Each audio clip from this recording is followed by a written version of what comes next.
வணக்கம் நேர்களே. சிந்தனைகளை சிதறவிடாமல் செயல்பட்டால் சாதனைகள் புரியலாம். வாருங்கள், ராஜயோக சக்தி மிகுந்த ஆழ்நிலை தியான இயக்கம் வழங்கும் தகவலை கேட்கலாம். இந்த மன பாதிப்பு என்பது நீங்க உதாரணத்துக்கு என்னன்னு சொன்னா, நீங்க ஏதாவது ஒரு விருப்ப ஆசைப்பட்டிருப்பீங்க பாருங்க. ஒரு ரொம்ப சிம்பிளான ஒரு விஷயம் தான், ஆனா ரொம்ப ஒரு கவனிக்க வேண்டிய விஷயம், தேவையில்லாத ஒரு விஷயமா இருக்கும். ஆனா இருந்தாலும் பெண்ணாக இருக்கும். அது பல காலம் நினைச்சிருப்பீங்க. மனிதனுக்கு எண்ணம்ன்றது, எண்ணம் ஆசைன்றது அது ஆட்டோமேட்டிக்கா உள்ளது.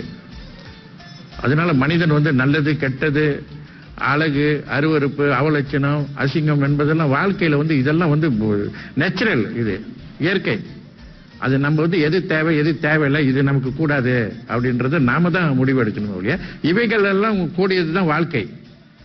ஏதாவது ஒரு வாழ்க்கை நம்ம சந்திச்சிருப்போம், எங்கேயாவது நம்ம சொந்த வாழ்க்கையில இருக்கும், இல்ல மற்ற நண்பர்கள் வாழ்க்கை, மற்றவர்கள் நம்ம பார்க்கக்கூடிய ஒரு விஷயங்களை, இதை ஒரு மிகைப்படுத்தி பேசுறதுக்கு ஒன்றுமே கிடையாது. ஆக இந்த மாதிரியான விஷயங்கள்ல ஏதாவது ஒண்ணு உங்க மனதை டச் பண்ணிருக்கலாம், அதை பத்தி சிந்திச்சிருக்கலாம். ஆனா அது நிறைவேறாத முடியாம போயிடும். அது அந்த ஆசை ஒரு நியாயமற்றதாக இருந்தாலும் கூட அந்த ஆசை நமக்கு நடக்கணும் அப்படின்னு நீங்க நினைச்சிருப்பீங்க. ஆனா நடக்காம இருக்கும். இது பல காலம் நினைச்சிருக்கலாம், பல சந்தர்ப்பங்கள்ல நினைச்சிருக்கலாம். அது உங்க மனதில் அப்படியே இருந்துச்சுன்னா அந்த வாய்ப்பு வரும்போது நீங்க பயன்படுத்திடுவீங்க, உங்களுக்கே தெரியாது. இப்ப நீங்க விரும்ப மாட்டீங்க, அன்னைக்கு உள்ளதை நீங்க நினைச்சு பார்ப்பீங்க. இப்படிலாம் நம்ம மனசுல நம்ம நினைச்சோம், இதெல்லாம் தவறுதான், இது ரொம்ப தவறான விஷயம், நல்ல வேளை நமக்கு அந்த நிலையெல்லாம் வரல அப்படி நீங்க நினைக்கலாம், சாதாரணமாக நினைக்கலாம். ஆனா அந்த நேரத்தில் ரொம்ப டீப்பாகவும் அதை பற்றியான கற்பனை செய்தும் இருந்திருப்பீங்க. ரொம்ப ஆழமாக நீங்க கற்பனை செய்து விளைவாகப்பட்டது, உங்கள் ஆள் மனமாகப்பட்டது வாங்கி வச்சிருக்கோம். வாங்கி வைத்திருந்து அந்த பதிவுகள் பிரபஞ்சத்தில் பதிவாயிருக்கும். அப்ப எப்பொழுது அந்த வாய்ப்பு கிடைக்கும் போது நிச்சயமா உங்களை அறியாமே அதை தூண்டி விட்டுரும். உங்களுக்கு கண்ட்ரோல் இருக்காது, அந்த தப்பை நீங்க செஞ்சுவீங்க. செய்த பிறகு வேதனைப்படுவீங்க, என்னடா இவ்வளவு நாள் இருந்து விட்டு இதை செஞ்சு விட்டோமே அப்படின்னு. ஏன்னா உங்க மனம் அந்த மாதிரி ஆற்றல் உடையது, மனதின் சக்தி. இது ஒரு விளக்கத்துக்காக சொன்னேன். ஆனா மனம் அப்படித்தான் செய்யும். எவ்வளவு ஒரு அபாயமான ஒரு விஷயம் பாருங்க மனதோட ஆற்றல். உங்ககிட்ட இருக்கக்கூடிய அந்த வைராக்கியம், அந்த நம்பிக்கை எல்லாமே இருந்தும் கூட இங்க உங்களால அதை தவிர்த்து கொள்ள முடியாத நிலையை உருவாக்கிறோம், தவிர்க்க முடியாது உங்களால.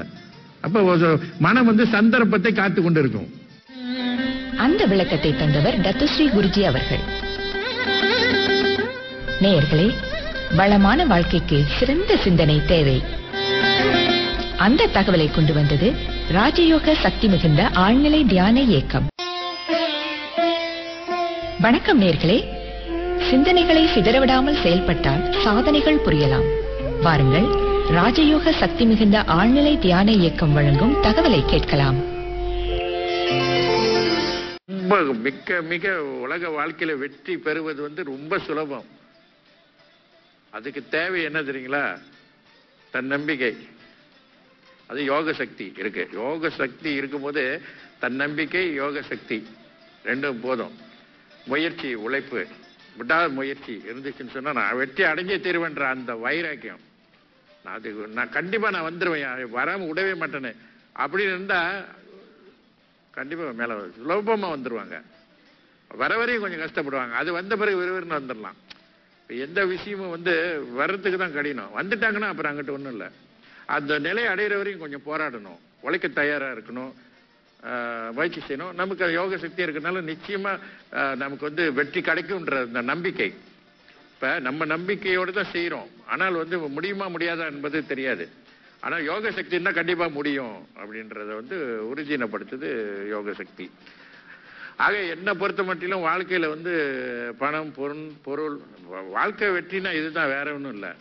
நல்ல வசதியா வீடு வாசல் எல்லாமே இருக்கணும், பேரு புகழ், அதெல்லாம் வாழ்க்கையில தேவை. அதெல்லாம் இதுதான் கொஞ்சம் டிஃபரெண்டான விஷயமா இருக்கும். கொஞ்சம் மாறுபட்ட விஷயம் என்னன்னா, குரு யோகத்துல வாழ்க்கையில முதல்ல நல்லா வாங்க, வாழ்க்கையில வந்துகிட்டு வாழ்க்கை வாழ்ந்துகிட்டு, வாழ்க்கை இந்த உலக வாழ்க்கையோடு இல்லாமல் இறை நினைப்போடு வாழுங்க அப்படின்றேன்.